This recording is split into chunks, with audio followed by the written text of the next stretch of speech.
my main interest is what is in the mind of God. Oh. Why is this world created? Why this Okay. universe created?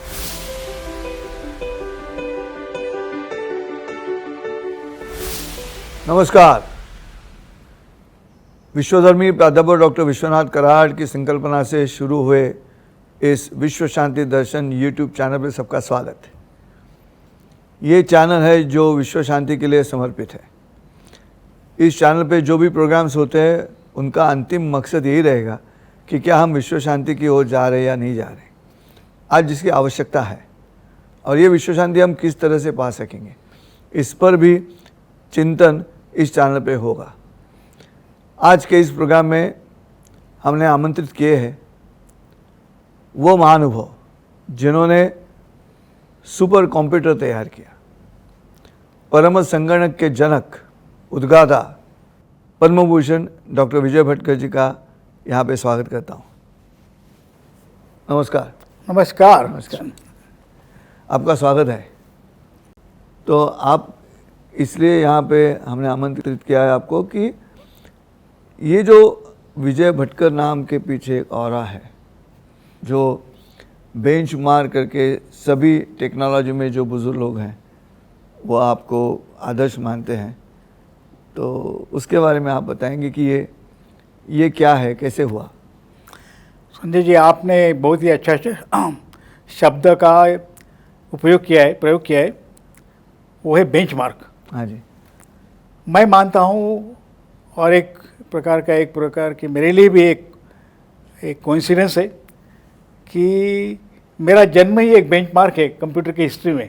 हाँ, ये मानना अतिशयोक्ति नहीं होगी, क्योंकि जब मेरा जन्म 11 अक्टूबर 1946 में हो रहा था, तभी एक विधि की कुछ ये होगी कि मेरा जन्म जब हो रहा था तभी कंप्यूटर का भी जन्म हो रहा था।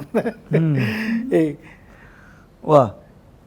एलन ट्यूरिंग, जो माने कंप्यूटर के जनक माने जाते हैं, जैसे कि आपने कहा कि मैं सुपर कंप्यूटर का जनक हूँ, लेकिन एलन ट्यूरिंग ये जो ब्रिटिश साइंटिस्ट थे उस टाइम, तो पहला कंप्यूटर का आर्किटेक्चर उन्होंने तैयार किया था, तो उसको बोलते ट्यूरिंग मशीन। तो तभी मेरा जन्म हुआ था उसी सब। ओके। तो कभी कभी लोग मुझे बोलते हैं कि सुपर कंप्यूटर की एक प्रकार का हमने बेंचमार्क किया, तो मैं मानूंगा कि ये बेंचमार्क कैसा हुआ कि भारत को स्वातंत्र्य मिल रहा था एक दृष्टि से 1947 में, जब मेरी माँ बताती है कि मेरी मदर बताती है मुझे कि तभी भारत को सबका जो प्रार्थना थी, सबके जो एफर्ट्स थे, तो उसको वो फलान्वित हो रहे थे। हाँ जी। हाँ बिल्कुल। तो उस टाइम मेरा जन्म हुआ। उसी टाइम एक बहुत ही इम्पोर्टेंट बात हुई, वो था ट्रांजिस्टर का जन्म। जो हम ट्रांजिस्टर देखते हैं, जैसा पुर्जा, उसका छोटा सा उपकरण होता है। हाँ जी, हाँ जी। सभी कंप्यूटर, सभी जहाँ इलेक्ट्रॉनिक्स होगा वहाँ ट्रांजिस्टर होगा। ट्रांजिस्टर है।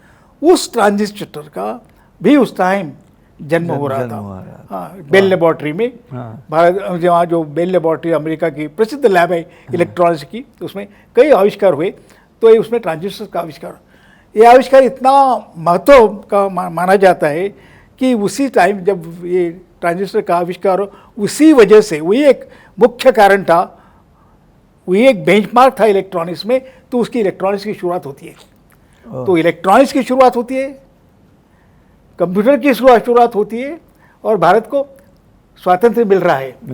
तो एक अजीबोगरीब एक बेंच ये मानता है, क्योंकि उसका भारत की हिस्ट्री से एकदम निकट का संबंध है। उसके बारे में बोलेंगे।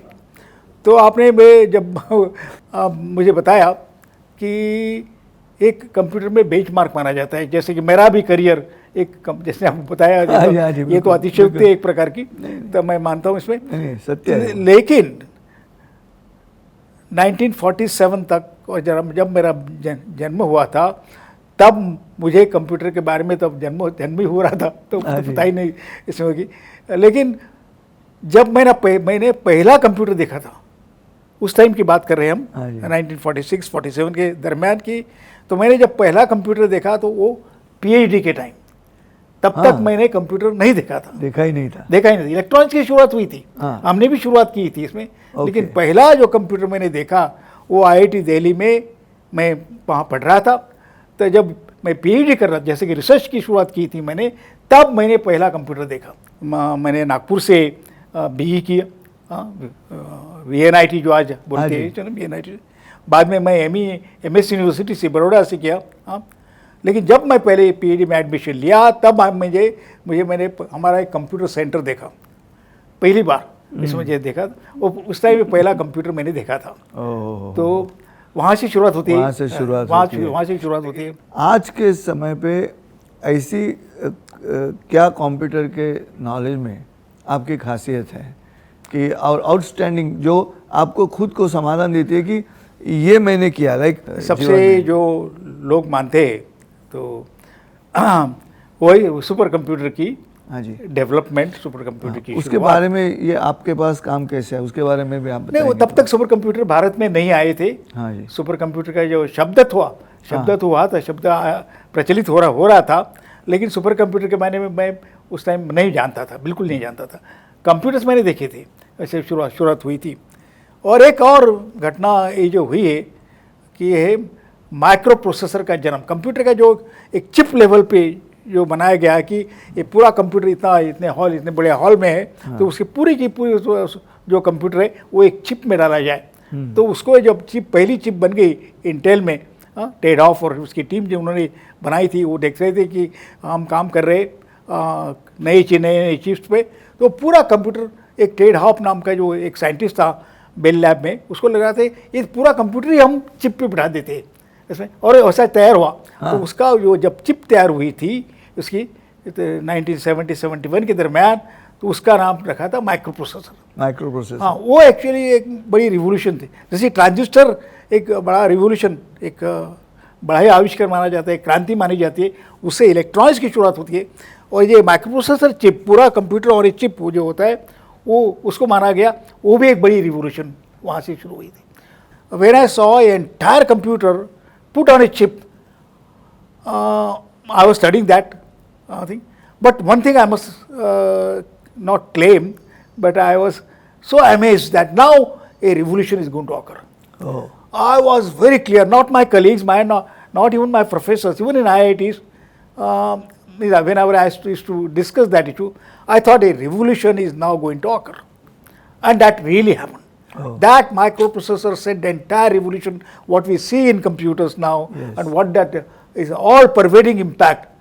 That became clear to me for one reason, that now the entire, I think this computer, anything what we devise can take a shape the way we want. That it correct. will now shape, it will now function As per the human mind. as per human mind. And Alan Turing had observed, but more philosophic way. And I had observed like this kind of thing. This will set a revolution, because now entire human mind is outside him. It is in his hand. You can see it, you can Yes. program it, Yes. and the whole thing will change. Okay. So that was one thing I can claim that, I don't know, philosophically occurred to me, because my more nature is like towards philosophy, Okay. looking at the abstraction, what is going to happen. It was the intuition. Like it is an intuition. The question was asked to Einstein. So Einstein had asked that kind of thing, that many questions of physics. He said, I'm not interested in this and that. My main interest is what is in the mind of God. Oh. Why is this world created? Why this Okay. universe created? Okay. What is his purpose? Okay. Same question came, that why this this innovation is occurring. Innovations occurred. Occurring. Okay.